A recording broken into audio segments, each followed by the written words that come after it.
doing business with banks is different than construction companies and different than manufacturers.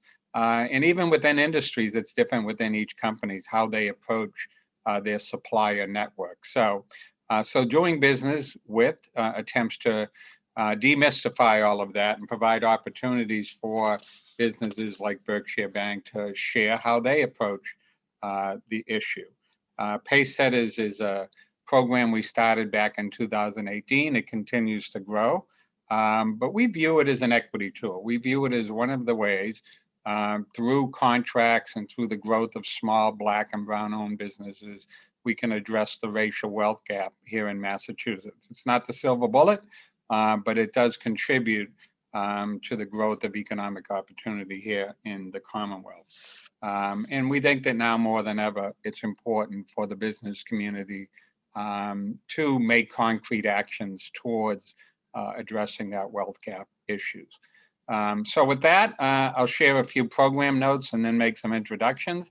The sponsors for our economic opportunity work here at the Chamber, John Hancock and Eastern Bank. We're extremely appreciative of their continued partnership and for the way in which they continue to be giving corporate citizens here in the Commonwealth.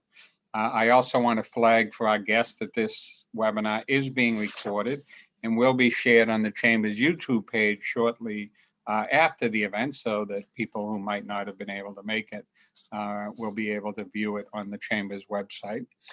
Finally, there will be a presentation followed by a Q&A session. So I would encourage people throughout the presentation to ask questions using the Q&A feature. Make sure you send the questions to all panelists. If you don't have that feature, you can email questions to chamberprograms.com. So with those housekeeping notes behind us, I'm pleased to introduce today's speakers from Berkshire Bank. Gary Levante is the Senior Vice President of Corporate Responsibility and Culture at Berkshire Bank. At the bank, Gary works at the intersection of business and society to help the company elevate its impact and help build socially responsible enterprises. Gary has a wide spectrum of experience during his time at Berkshire Bank. He helped Berkshire net more than 30 awards, including the U.S. Chamber Foundation Citizens Award, through his leadership on corporate responsibility at the bank. And as I mentioned in the introduction, that certainly has been visible to the business community over the past few years as Berkshire Bank has expanded its presence in Boston.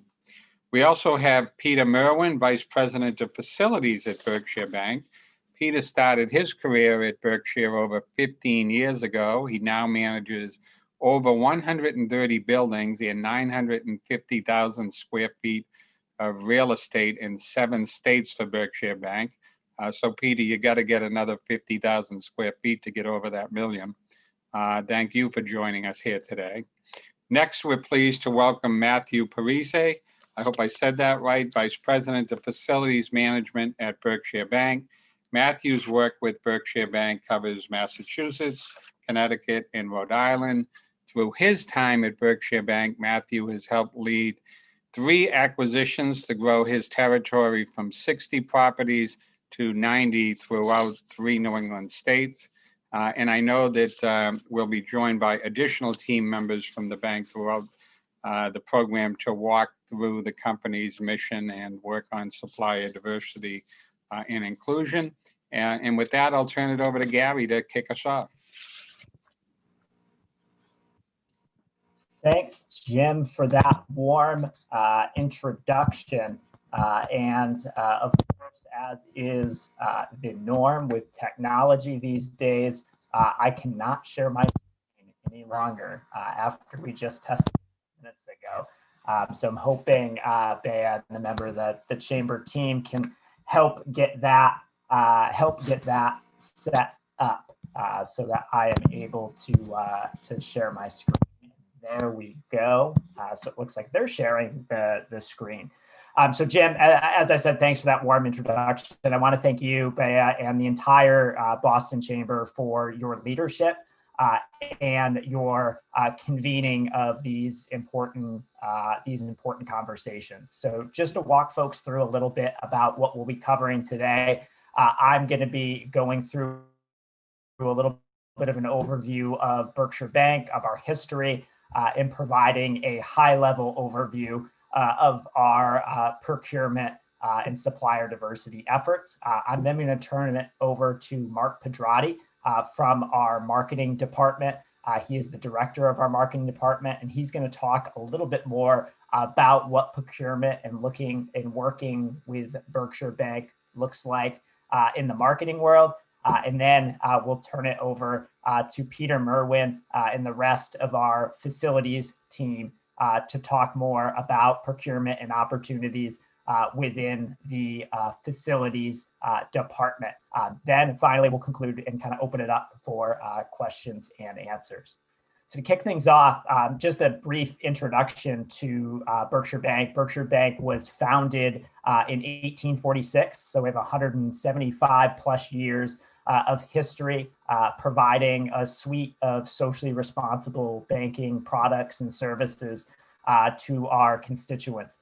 As Jim mentioned, we are headquartered in Boston, right at 60 State Street. We opened that headquarters back in 2017, but even before that, we had been active corporate citizens in the Boston community and active from a commercial banking perspective for years before that.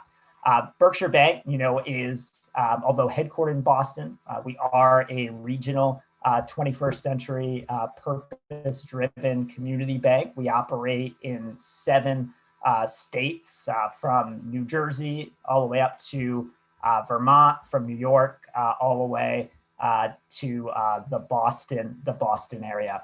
And I know Jim mentioned a couple of the awards and honors that we've received over the last several years, which is thanks in large part to the team that's on this webinar and the thousands of employees that we have across our footprint, ranging from the U.S. Chamber's Top Corporate Steward Citizens Award to the North American Employee Engagement Award.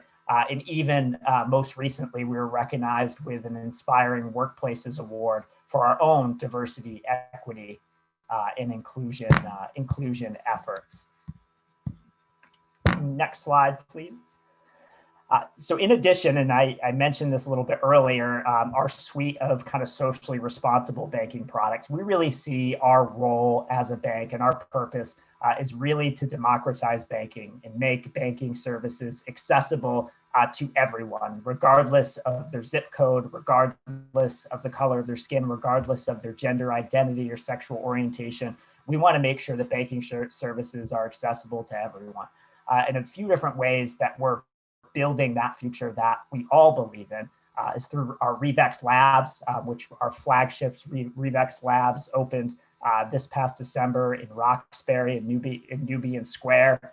So we would encourage you to check that out. We also recently launched our MyCheck product, as well as a new friction-free digital account opening that really provides not just higher security standards for every individual, but a way to open accounts in a seamless manner, no matter where you are. And I would be remiss if I didn't, mention our My Banker program, which is our personalized concierge level banking for the masses that's available to anyone, regardless of income, at no cost. And that's a program that we've had around for several years at this time, and it continues to grow, and it continues to be a way that we make banking accessible to everyone. The other thing that I think is important to mention, particularly as we're talking about our Revex Labs and we're talking about supplier diversity and how that is important to Berkshire Bank, is our Revex Labs space was really built in close collaboration with the local community. And as we open and build more of these labs locations, including ones in Springfield, Mass, we're really looking to work with community partners on every stage, of those developments. And Peter probably has this statistic right on the top of his head, but I believe it was 90% of the suppliers we used for the Revex Lab, from development to graphics to promotional materials were all Black and Brown owned businesses, and predominantly businesses also from the local community, which I think is really critical. And it's part of the story that we're not just sharing today, but what we're trying to build at Berkshire. Next slide. So I'm not going to go into too much detail here, but our diversity, equity, and inclusion work, our supplier diversity efforts are all grounded in our purpose and in our corporate responsibility strategy, which we call the Be First commitment. And that's really our plan to build a responsible workforce, foster sustainable communities, and finance the future, democratizing banking for everyone, and reducing the wealth gap. And you can see on the right-hand side of the screen just some of the results that we've had, over the last several years. This in particular, is from our corporate responsibility report in 2019, and some of the statistics we're really proud of. And we, just like everyone, have work to do. And I want to acknowledge that you're hearing today from a number of our leaders that are all white, talking about supplier diversity. And I think it's important that we acknowledge that we're coming from a space of allyship in this conversation, and coming at this from a space of, we recognize that a key tactic and strategy to ultimately reducing the wealth gap and ensuring everyone has a fair opportunity, to achieve the American dream is to make sure that every business has a seat at the table and has access to the leaders and decision makers that are making procurement decisions, and that's ultimately what today is all about. Next slide. So again, just talking a little bit about our diversity, equity, and inclusion work. This is work that isn't new for Berkshire Bank. We've had a longstanding commitment to doing this work, both internally and externally. And I think I've just been sharing more, about that work over the last couple of years. We're one of the few publicly traded companies, banks in the country that has a dedicated board of directors committee that's focused on our corporate responsibility, diversity, and culture performance. We also have, diversified our board over the last couple of years, really leaning into that commitment. You may have seen during COVID, we launched the Futures Fund in collaboration with the Black Economic Council of Massachusetts and the Mass LGBTQ Chamber to help Black and Brown business owners impacted by COVID. We also have some other unique partnerships with organizations throughout the Boston community that are helping us deploy our capital in a way that's equitable in the communities that we serve. And all of this collective work is really helping us transform, not just our communities, but our own workforce, and really leaning into this work to make sure that our culture is one where everyone feels like they belong and everyone can reach their full potential. And, we've had a strong record of really trying to create, an equitable workforce, and have made some progress over the last, few years, and also want to recognize there's more work to be done. More work to be done in our supplier diversity efforts, which we'll chat about a little bit more today. So next slide. So this is really where where we're going to spend the bulk of our time, and really why all of you are here and tuning in. So what you're seeing on your screen is kind of a boiled down overview, a general overview of what procurement looks like at Berkshire Bank. And there's a few important distinctions. Unlike some companies, we do not have a centralized procurement function. Our business units and business area managers are empowered to lead and make their own procurement decisions based on their strategic objectives, their resources, and any type of legal and regulatory requirements that we have as a bank.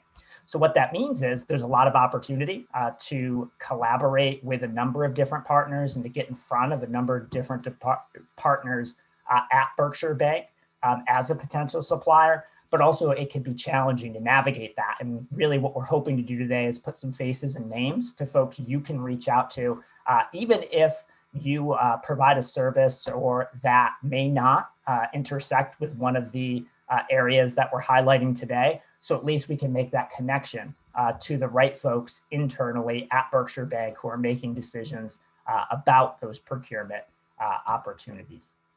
So in looking at kind of the overview of our procurement process, really we're looking at 5 key steps from initial business line identifying a procurement need to our third-party risk review and onboarding. And there's a number of steps that kind of get that are taken within each of these major components to ultimately become a vendor of Berkshire Bank.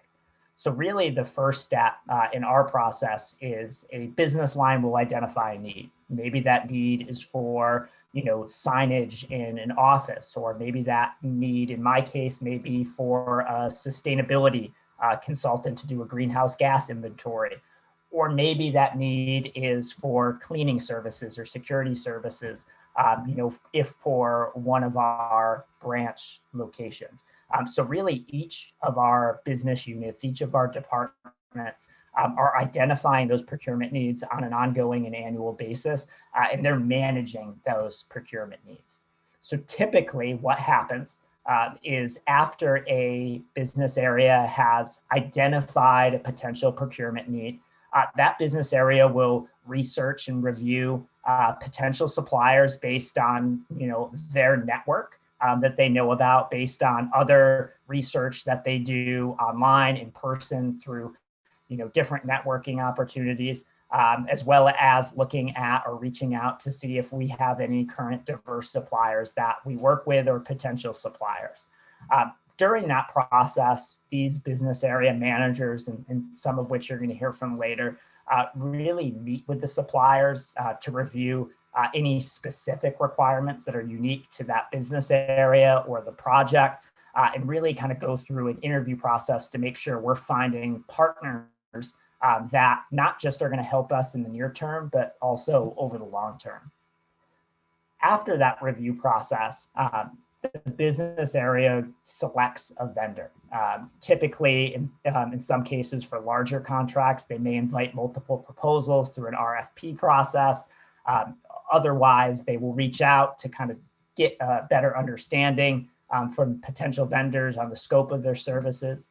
They'll review any proposals and ultimately select a supplier or a vendor based on goals, based on budget, based on their strategic objectives for whatever that procurement opportunity may be.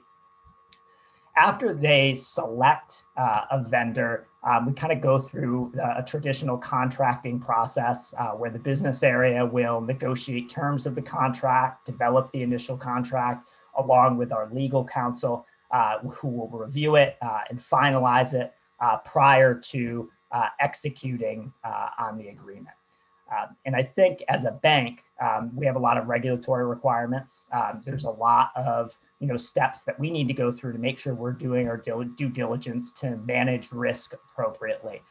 And the major kind of final part before becoming a Berkshire Bank supplier vendor for any one of our business units is a third-party risk review. And our third-party risk team manages that process. So they will actually have a vendor complete what they call a control assessment, which helps them determine and rate different risks within a potential vendor relationship so that we can ensure as a company that we're managing those risks appropriately. Throughout that process, there's typically some requests for additional information. There's typically requests for documentation that's needed just in our due diligence and onboarding processes. And once we get through, all of that review, and some of that review is determined by the scope of the contract, the size of it, the complexity of it, what the potential vendor will have access to, depending on all of those factors, we would request different types of information. Once that process is complete, you're onboarded, as a new vendor, with our accounts payable team and our finance team. And that's really, how the process gets going. So as you can see, there's a number of different steps in our process involving a number of different people. But ultimately, the folks that are driving the decisions for the suppliers and partners we work with are those business area managers who are leading their different functional responsibilities and making sure that we're not just working with the best partners, but we're working with partners that kind of share our vision and belief to build a better, more just and equitable world. So I thought it would be great to hear from some of those partners, some of the partners that I know intersect with many of the Pacesetter suppliers' areas of business. So first, and I'm going to turn it over the next slide, I'd love to turn it over to Mark Pedrotti, who is our Senior Vice President and Director of Marketing. And we intentionally left folks' contact information on this in case you're listening in and marketing is an area that you support or intersect with, so that you can reach out to some of these decision makers. But Mark is going to share a little bit more about what it's like working with marketing, some of the different opportunities that they have on an annual basis. And then after Mark, I will turn it over to Peter Merwin and the rest of our facilities management team to talk more about working with our facilities department. So with that, Mark, I'll kick it over to you. Great. Thanks, Gary. Good morning or afternoon, everybody. It's good to be on this Zoom call today. So Gary gave a really nice sum up of how we've gotten to this place, we've built our company on a great culture, an inclusive culture, and it's really trickled down to a lot of the things that we've done externally here, which my team leads for the bank. And marketing does touch a lot of different areas. Marketing does, I work closely with everyone on this phone, the Zoom call, but we work very closely with every business line that brings the business in too. So we do have a pretty good kind of hand on the pulse of what's going on here. And we do claim to be a 21st century community bank. I think the key there is the community part. We're not able to do our community banking without really reaching out to our communities and our community members, our community partners, sponsorships, all those things.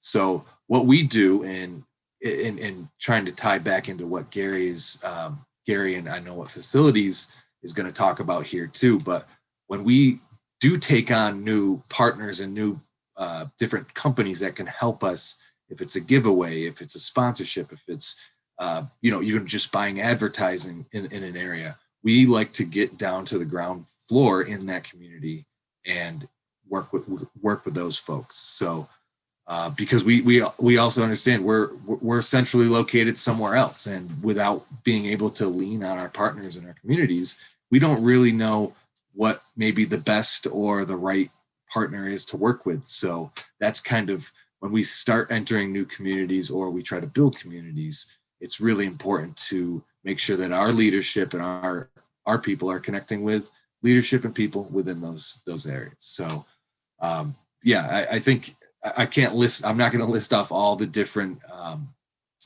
things in different areas that we do think is kind of procurement for the bank, but I do believe giveaways, things along those lines, advertising, any sponsorship, that I think is what you can bring those opportunities to me. So you have my email address there, and I really look forward to maybe having some people reach out to me and starting up some conversations. But yeah, thanks for the time today. Thanks, Mark, for that overview. And now I think we'll flip it over to our facilities team, Peter, Matt, Ed, and Deb. Thank you for kind of joining our conversation, sharing a little bit more about what the procurement process looks like for our facilities team. And I think it also would be helpful for the audience just to give an overview of some of the different things that facilities is responsible for, so those listening in kind of have an idea of some of the different functions that you guys and girls control, because I know that you do a lot. So Peter and team, I'll turn it over to you. Good morning, everybody. Hope everybody's doing well today. Can everybody see me? Looks like it. So just a quick overview. Thank you for, like I said, everybody's time today. I'm going to go over some of the things that we are responsible for as the facilities department to manage for the bank. A number of those things are cleaning, plowing, office supplies, elevator contracts, trash management, energy contracts, energy supply, both the electrical side and also the gas provider side, recycling, landscaping, things like internal and external signage are probably the most of what we're talking about at this point in time.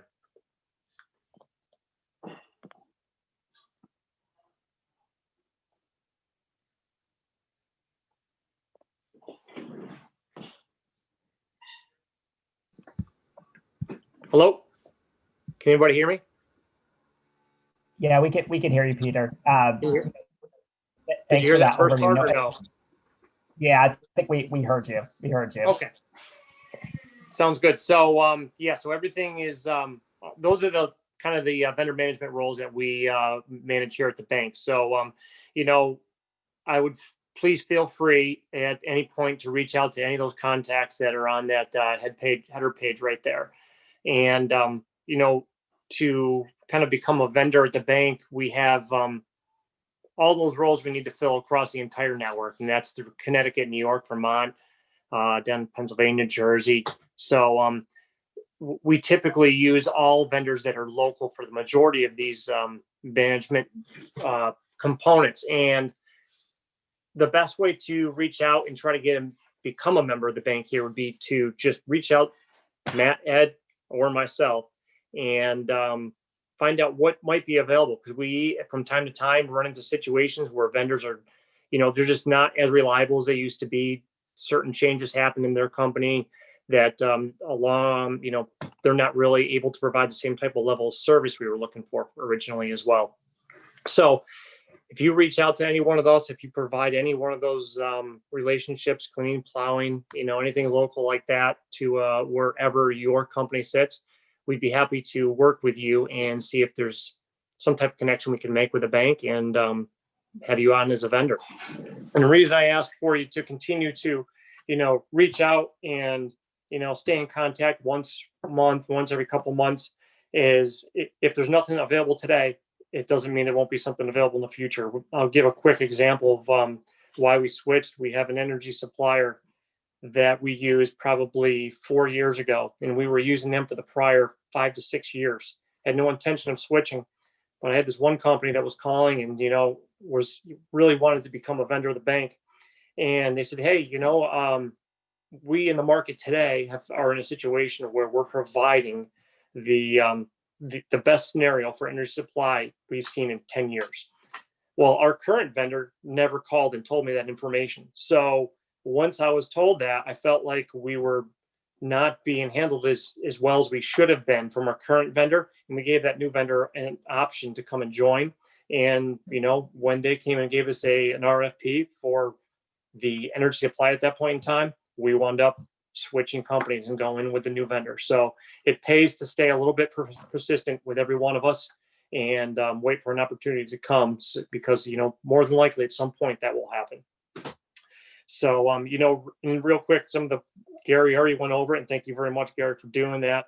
We'll reach out to when the situation does arise where we do need a new vendor and say, what, well, local branch manager or local regional manager, who would you recommend for a cleaning contractor for this area? If we don't have a contact, if someone's reached out to us, we'll reach out to them. They'll recommend someone. We'll reach out, call them, kind of give it an interview.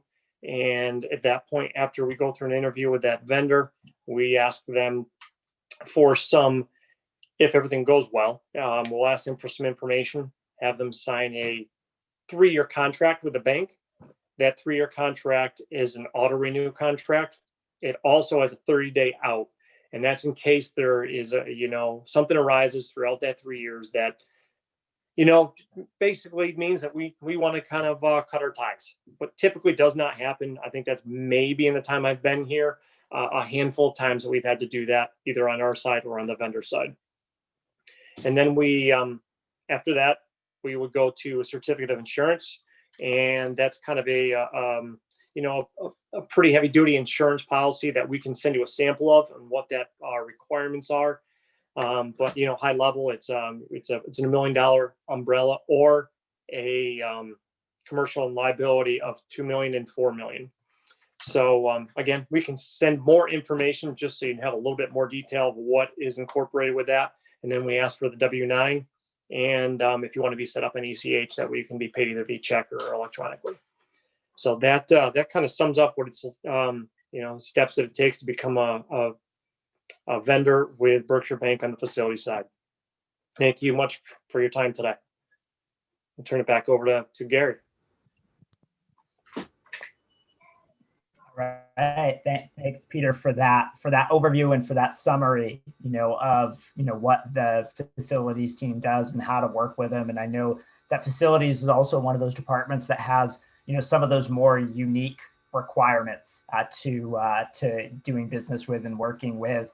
And I know we want to, give another plug because this is the time to ask questions. And we really want to make sure that we're, collecting some questions from attendees that you have about working with Berkshire Bank, about different, supplying and procurement opportunities that we have currently.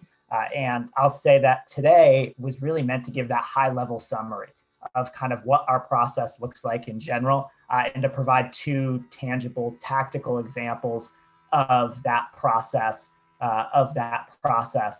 in practice. So I'll pause for a minute just to make sure that we can assemble any questions that the audience may have, so we can make sure that we're addressing and answering them. Because at the end of the day, we really want this webinar to be as useful to each of you as it is to us. And we want to get to meet you just like you want to get to meet with us. So we'll pause for a minute, and please use the Q&A function that's at the bottom of your screen to kind of submit some questions for Berkshire Bank and for our panelists.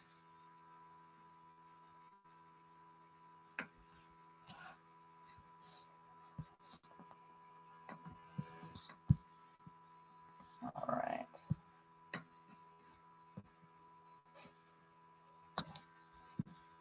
So the first question we have is from a local Boston, a Boston-based supplier that works in the local community to ensure financial inclusion for everyone and working in payment processing and things like that.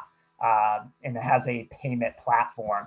And interested in exploring the opportunities to work together. So what I'll say is, please reach out to me and my contact information. We can make sure that we provide that at csr@berkshirebank.com. And we'll make sure to connect you directly with our team that oversees and manages those programs. I'm not sure what opportunity exists in that area, but we can connect you with the right decision makers to ensure that they are aware, and also in case they're potentially looking for a platform and partner.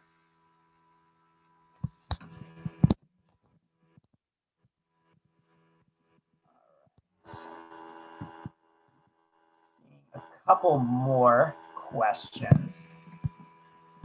One of these questions comes in, talks about what are you doing for customer financial literacy? So this is, I think, one that's more critical now than it ever has been in the pandemic. So we offer a number of different programs. One is our My Banker. So our My Banker, that is a banker for the masses, for everyone. Part of their job is to help customers navigate life's financial decisions. So they're almost a personal financial coach as much as they are a banker. So we have that services. We also partner with a number of nonprofit partners across our footprint to really deliver locally relevant financial education and financial health curriculum and materials to different audiences across our footprint, whether those are customers, whether those are the general public. We really take that approach of working with local partners that know the local needs and local opportunities the best. So that's a couple components. In addition to that, we also have a partnership with an organization called Green Path Financial Wellness that also provides kind of one-on-one debt counseling, financial coaching, and a number of other resources that are available to all of our customers and all of the general public.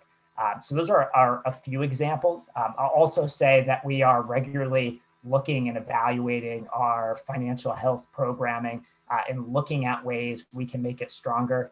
We partner with the Financial Health Network in that regard to make sure that we're helping our employees, our customers, and our communities with their financial health needs. So we're always also looking at other opportunities that we have to work with other partners. So if you happen to work in that space, feel free again to reach out to csr@berkshirebank.com, and we'd be happy to kind of connect you with the individuals that help manage and run our financial health programming.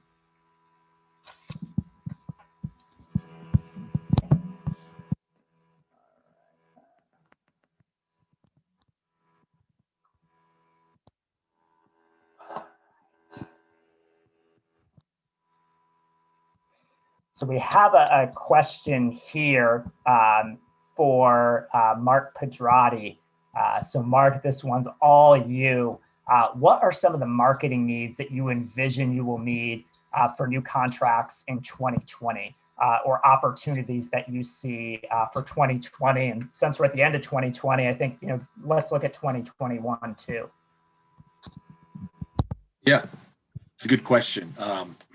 My favorite answer to this one is the things that we don't even plan for in 2021 when they come up and we realize we need something that we don't currently have, or we end a contract with someone else.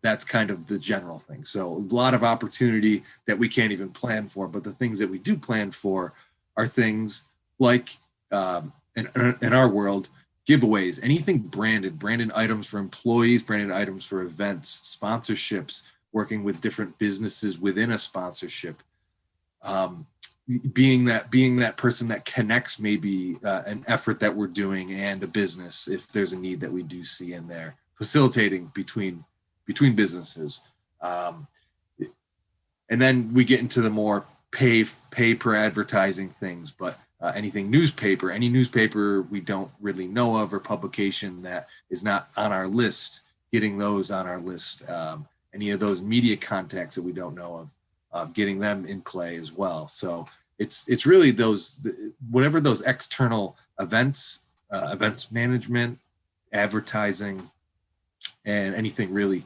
branded that people give away or something like that. So a lot of opportunity, a lot of things that we do plan for, but like I said, a lot of things that just come up, and always needing good partners to fill some voids for us. And this next question, thanks Mark for that. And I think that's also one of the points that I want to reinforce is, some of the different procurement needs that we may have, we may not even know yet. As needs arise, we're regularly looking for partners that are going to help address those different needs and opportunities. When I think of, in my areas, of responsibility, some of the new opportunities that we may have coming down the pipeline are, really going to be related to, helping us with, greenhouse gas inventory and some of our sustainability work. So we'll be looking for, some partners to, help us with some of that. And I know this is a time of year when all of us in the management at the bank are doing kind of our budgets and proposals for next year. And we're regularly reviewing our partners to make sure, one, they're providing top level service and kind of meeting our expectations and goals, as well as looking for those new partners so that when new opportunities arrive, we can kind of spread the wealth around. So this new question, this next question, this Peter Merwin and the facilities team, and I think this is a good question. And as the bank extends outside of Massachusetts, what can Massachusetts-based MBEs expect to see in the next year for different new contract opportunities? And I wonder too, Peter, if this may be an opportunity, although this isn't outside of Massachusetts, but some of the work that's going to be coming up in Springfield with our Revex labs in Springfield, if there's any, opportunities there. Yeah, sure. So we certainly have opportunities for, Massachusetts local vendors to work throughout the state and in local states. I can turn this over to Matt real quick if we have time, but I know that we're relatively new to the Rhode Island market and down in Connecticut, and we have struggled finding some connections down there where we can come up with a good quality vendor that is able to help us. For example, I know we've struggled a little bit with some electrical needs. So any electricians, and we always can be using some new landscaping companies so that we can go out to RFP just to make sure that we are getting, good market rate and expand our WBE and MBE businesses. So if Matt, you want to jump in, if you know of anything that is that might be available, you can certainly let the team know now. As Peter was saying, the Rhode Island area has definitely been a challenge for us. It's a very new market for us now. So electricians, snow plowing, everything has been a challenge. A lot of businesses are kind of focused on just that area. So getting businesses to come from Massachusetts to Rhode Island has been a challenge, as we have had a lot of reaching out to companies who we currently do business with in Massachusetts. So I would say that there is definitely opportunity in the Rhode Island area, as a lot, and in the Connecticut area as well.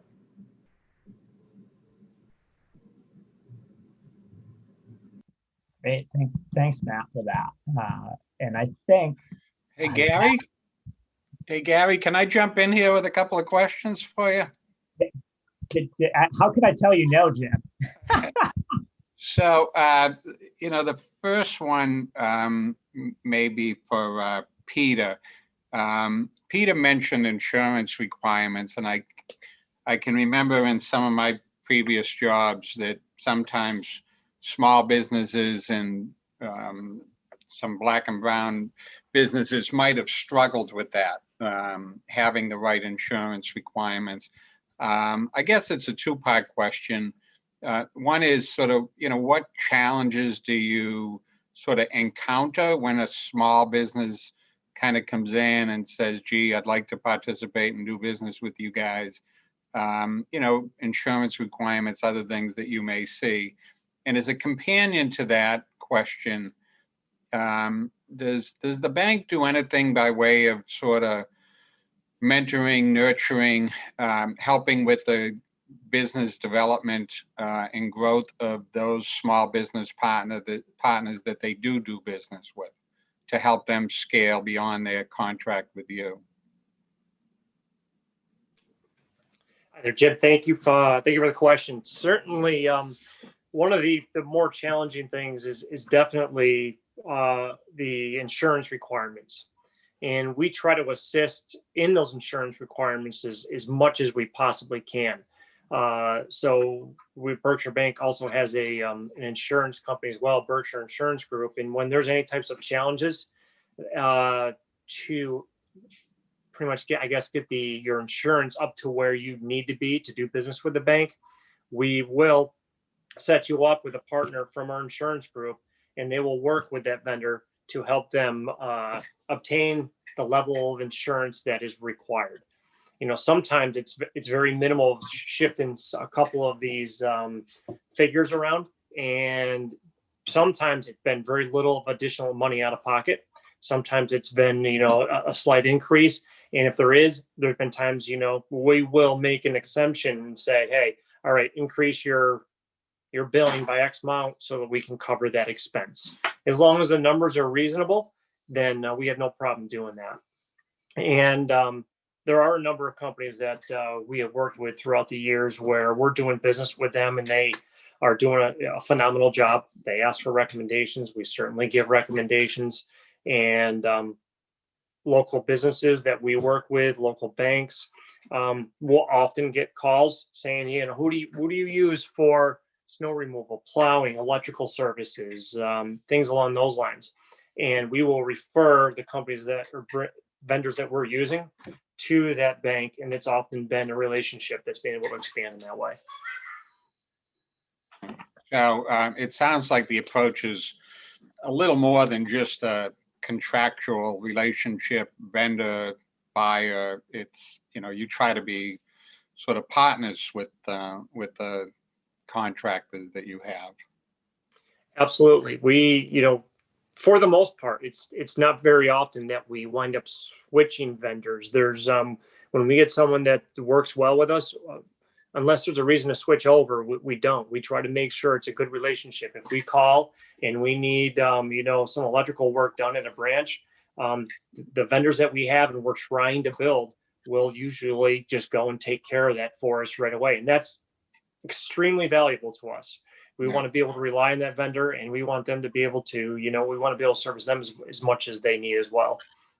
Yeah, it's great. Thank you. And Gary, in your presentation, you mentioned something that caught my attention, which is a little bit different in approach, this notion of sort of the centralized procurement department versus, I forget the phrase you use, kind of the regional business units or something like that.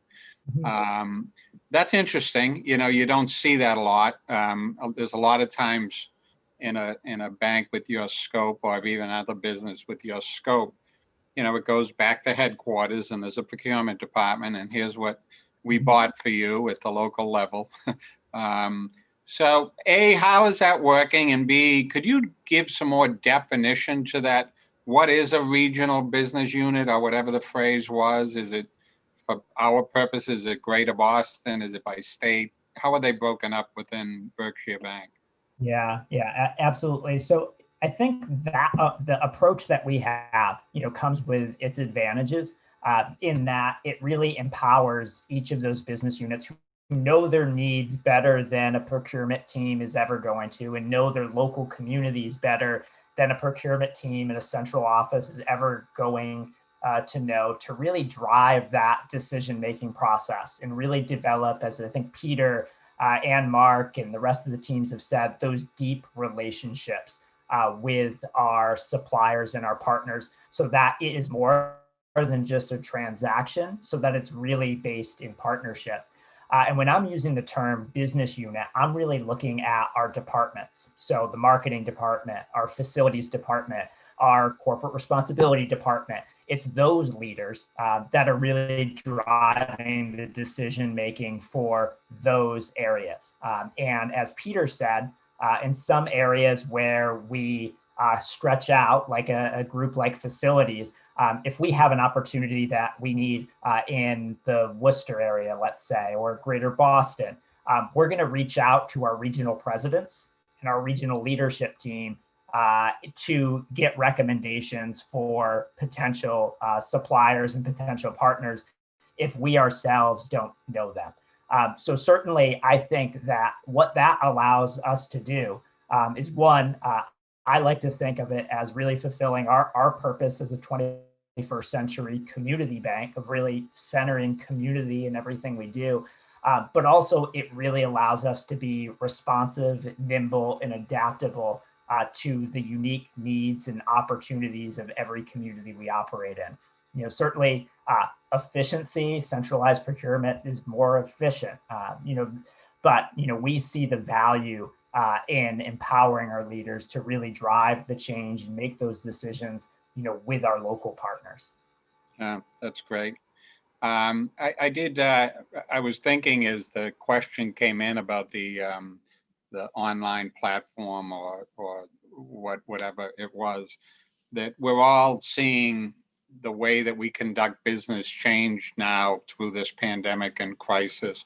And I think banks were thinking about that anyway. A lot of things can sort of happen, right here. And we talked a lot about the facilities, but I'm wondering broadly, I see sometimes banks will open up big branches with parking lots, and it's sort of the way that my baby boomer generation is used to doing banking. You walk in and, do your transaction. But, younger generations are more sort of technology based. So what's Berkshire Bank think of all of that? And are there to the question that came earlier, do you foresee more technology based opportunities emerging in the coming years versus this facility based opportunities? Yeah. And I think, I'm going to ask Mark Pedrotti to chime in too quickly.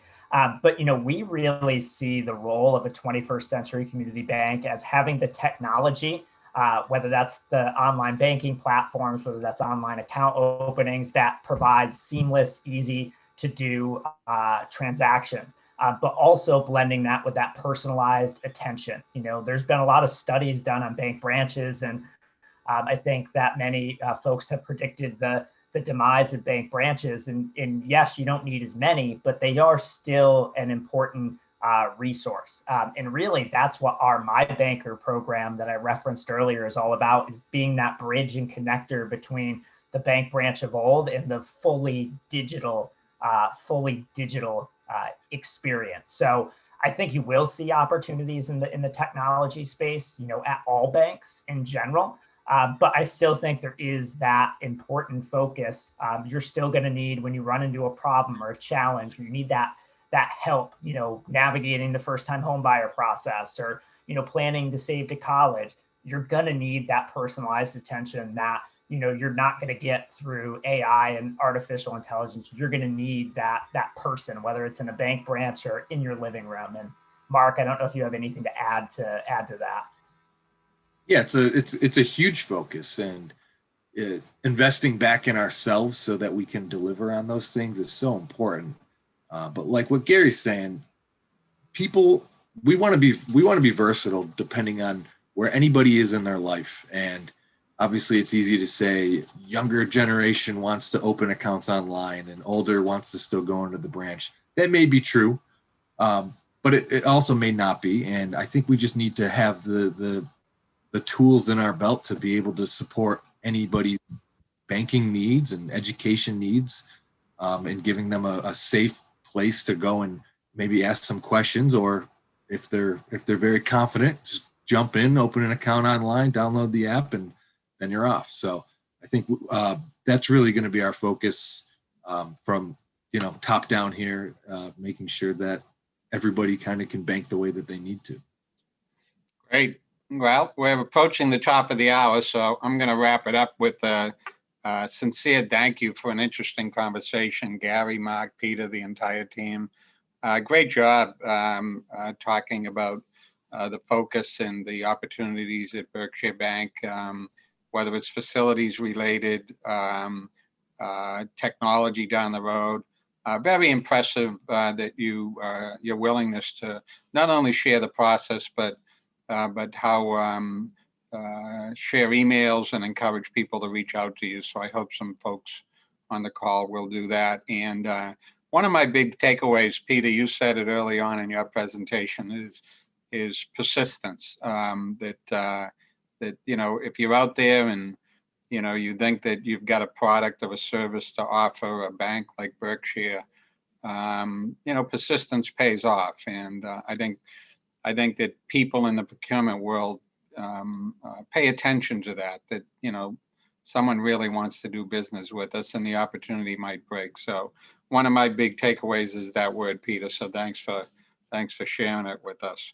I do want to give a shout out to Bea Jimenez on our team, Director of Economic Opportunity, who heads up our Pacesetters program, puts all these events together. So virtual round of applause to Bea for that. As I said at the beginning, this event will be shared on our YouTube page along with others we've already done with P&G, Gillette, the Red Sox. I'm leaving someone out, Gilbane Construction. So people who have not participated.